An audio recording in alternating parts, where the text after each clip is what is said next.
सभी को नमस्कार। तो आज हम लोग जो है क्रेमर्स रूल्स के माध्यम से ये लीनियर इक्वेशन इन 3 वेरिएबल जो हमारा है उसको सॉल्व करने वाले हैं। ठीक है, जहाँ पर हमारा वेरिएबल क्या है, एक्स वाई जेड, जहाँ पे आपको इसका सॉल्यूशन फाइंड करना है, यानी एक्स का वैल्यू निकालना है, वाई का वैल्यू निकालना है, जेड का वैल्यू निकालना है। ठीक है, और आपको 3 इक्वेशन दिया गया है, हम लोग इसे अप्लाई करने वाले हैं, तो हम लोग यूज करने वाले हैं क्रेमर्स रूल का। ठीक है, तो क्रेमर्स रूल को अप्लाई करने से पहले मैं क्रेमर्स रूल का कुछ ओवरव्यू आपको दे देता हूँ। ठीक है, करना क्या है, मान लीजिए आपको एक मैट्रिक्स दिया गया है ना, एक मैट्रिक्स दिया गया है। ठीक है, तो आपको क्या करना है, इस मैट्रिक्स डिटरमिनेंट निकालना है। ठीक है, तो यहाँ पे आप डिटरमिनेंट निकाल लिए। ठीक है, फिर आपको क्या करना है, जैसे आपको मान लीजिए आपकी 3 रो है ना, ये आपका मान लो कि कॉलम 1 है, कॉलम 2 है, कॉलम 3, ये 3 कॉलम आपके पास है। ठीक है, सॉरी मैंने यहाँ पे कॉलम नहीं तो रो बोल दिया। ठीक है, तो यहाँ पे 3 कॉलम आपके पास है। तो और यहाँ पे जो है आरएचएस में कुछ दिया गया है, तो मैट्रिक्स होगा, ये आपका मैट्रिक्स, ये मैट्रिक्स है ना, राइट हैंड साइड का। तो यहाँ पे जो भी आपका वैल्यू होगा, ठीक है, 3 वैल्यू, तो करना क्या है कि आपको फिर ये जो डिटरमिनेंट निकालिए आप इस मैट्रिक्स का, और फिर आप निकालें D1।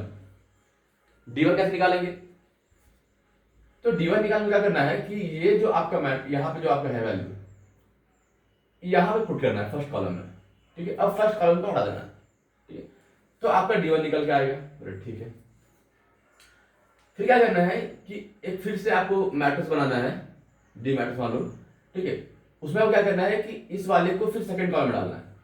ठीक है, और फिर उसको डिटरमिनेंट निकालना है, तो आपका यहाँ पे डिटरमिनेंट आ जाएगा। ठीक है, उसके बाद फिर क्या करना है कि यहाँ पे थर्ड कॉलम में आपको इसको पुट करना है और फिर उसको डिटरमिनेंट निकालना है, तो यहाँ से आपको D3 आ जाएगा। ठीक है, तो इस प्रकार से आपने इस मैट्रिक्स को क्या कर लिया, तो D1 निकाल लिया, D2 निकाल लिया, D3 निकाल लिया और D भी निकाल लिया। ठीक है, तो उस केस में x का वैल्यू क्या होगा, तो D1 अपॉन डी, y का वैल्यू क्या होगा, तो D2 अपॉन डी, और z का वैल्यू क्या होगा, तो D3 अपॉन डी। इस प्रकार से मैंने क्या किया, यहाँ पे x का वैल्यू निकाल लिया, y का वैल्यू निकाल लिया और z का वैल्यू निकाल लिया। तो सेम कंसेप्ट को जो है हम यहाँ पे इस्तेमाल करने वाले इस क्वेश्चन को सॉल्व करने के लिए। ठीक है, तो सबसे पहले डी निकालेंगे, मतलब सबसे पहले हम मैट्रिक्स, इसका पहले मैट्रिक्स रिप्रेजेंटेशन कर लेंगे। ठीक है, और जब मैट्रिक्स के फॉर्म में रिप्रेजेंट कर ले, ठीक है, तो मैट्रिक्स के पहले रिप्रेजेंट करने में हम क्या करेंगे कि यहाँ पर डी निकालूंगा, D1 निकालूंगा, D2 निकालूंगा, D3 निकालूंगा और इसमें पुट कर दूंगा, तो मेरा आंसर आ जाएगा, एक्स का वैल्यू आ जाएगा, वाई का वैल्यू और जेड का तीनों वैल्यू आ जाएगा। ठीक है, तो चलिए हम इस क्वेश्चन को सॉल्व करते हैं।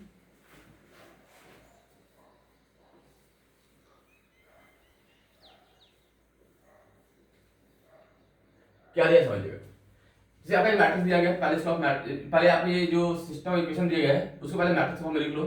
तो ए इक्वल टू क्या आएगा, तो 1 1 1, बी यहाँ पे फिर ए आएगा, बी आएगा, सी आएगा, यहाँ पे ए स्क्वायर आएगा, यहाँ बी स्क्वायर आएगा, यहाँ पे सी स्क्वायर आएगा।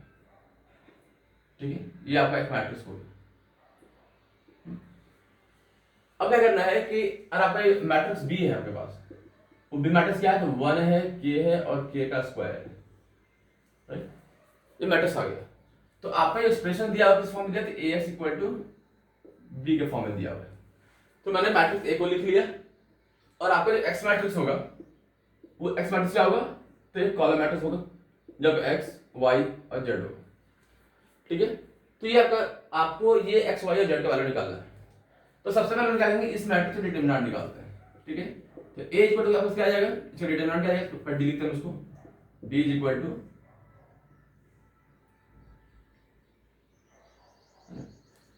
तो इसका डिटरमिनेंट क्या आ जाएगा, तो इसको इस पक्ष नहीं लिखते हैं, ऐसा लिखते हैं, सिंपली इसको एक्सपैंड कर देते हैं ना। और एक्सपैंड नहीं करते हो तो हम लोग डिटरमिनेंट प्रॉपर्टी लगाएंगे और उसको सॉल्व करेंगे। तो हम लोग क्या करते हैं, d इज इक्वल टू लेते हैं, तो 1 है 1 है 1 है, a है, b है, c है, a स्क्वायर है, b स्क्वायर है, c स्क्वायर है। राइट, अब क्या करना है कि हम यहां से इन दोनों को जीरो बनाते हैं, फिर इसको एक्सपैंड कर देंगे, करना आसान होगा, है ना। तो हम यहाँ पे अप्लाई करते हैं C2 tends to C2 minus C1 and C3 tends to C3 minus C1। जब ये लोग करेंगे तो अब क्या आएगा, तो D इक्वल टू आएगा 1 0 0, ये A आएगा, ये B माइनस A आएगा, ये C माइनस A आएगा, ये A स्क्वायर माइनस ये स्क्वायर आएगा, ये B square minus A square आएगा और ये C square minus A square आएगा। ठीक है, अब इस वाले से आप क्या कर लो, बी माइनस ए कॉमन ले लो, इस वाले से आप क्या कर लो, यहाँ सी माइनस ए कॉमन ले लो। तो अब आया क्या, तो बी माइनस ए सी माइनस ए, इसको एक्सपांड करोगे क्या आएगा, पास आएगा, तो आएगा बी माइनस ए, यहाँ पे वन हो चुका है कॉमन लेने के बाद, तो इसको एक्सपांड यहीं पे करते हैं ना, ये भी एक्सपांड करते हैं, तो आएगा क्या आपके पास, तो यहाँ वन आएगा क्योंकि आपने कॉमन ले लिया था, और यहाँ भी वन आएगा, यहाँ पर आएगा बी प्लस ए और यहाँ पर आएगा सी प्लस ए, ये मेरे पास आ गया। ठीक है, इतना आने के बाद बी माइनस ए यहाँ पे आ गया, सी माइनस ए यहाँ पे आ गया, इसको तोड़ोगे खोलोगे इसको, डिटरमिनेंट को क्या आएगा आपके पास, तो सी प्लस ए माइनस बी माइनस ए, ऐसा कुछ आएगा, ए से कट जाएगा, तो आएगा B minus A C minus A और सी माइनस बी। ठीक है, तो ये आपका आ गया डिटरमिनेंट, डी का वैल्यू आ गया। अब क्या हमको d1 d2 d3 सब निकालना पड़ेगा, तो देखो अब जब आप इसको रिप्लेस करोगे यहाँ फर्स्ट कॉलम में, तो 1k स्क्वायर इसी का फॉर्म का है, इसका मतलब ये है कि जब इसको यहाँ पे रिप्लेस करके जैसे डिटरमिनेंट में करूंगा, तो जहां जहां पे ए वहां पे k आ जाएगा। तो आप ऐसा क्यों नहीं करते कि हम लोग इसी में क्या करते हैं, पुट करते हैं लोग, एक वैल्यू एक यहाँ पे k लिखते, तो हमारा d1 निकल जाएगा। तो चलो ठीक है, d1 निकाल लेता मैं क्या, तो b माइनस k हो जाएगा, b माइनस k। ठीक है, फिर यहाँ पे आपका c माइनस k हो जाएगा, ठीक है, c माइनस k, और यहाँ पे c माइनस d हो जाएगा, ठीक है, c माइनस d1 निकल गया। अगर d2 निकालना हो, तो जब आप इस वाले को सेकेंड कॉलम में रिप्लेस करोगे ना, d2 निकालने के लिए, तो जहां जहां ये सेम फॉर्मेट में है 1b स्क्वायर, यहाँ पे 1k स्क्वायर, जब इसको आप रिप्लेस करोगे तो आपको क्या आएगा, यहाँ पे तो 1k स्क्वायर आएगा। तो इसका जब डिटरमिनेंट फाइंड करोगे, तो जहां जहां पे b है वहां पे आपका क्या आ जाएगा, k आ जाएगा। तो यहाँ पे आपको पता जाएगा k माइनस ए, फिर आएगा c माइनस ए, और आएगा c माइनस के।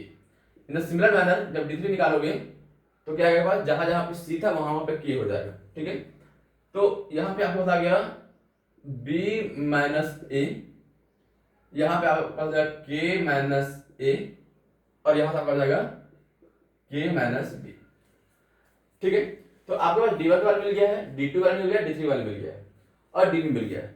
मैंने ये बताया था आपको क्रेमर्स रूल में क्या होता है कि अगर आपको x निकालना है तो d1 अपॉन डी, y निकालना हो तो d2 अपॉन डी, और आपको अगर z निकालना हो तो d3 अपॉन डी से निकल जाता है।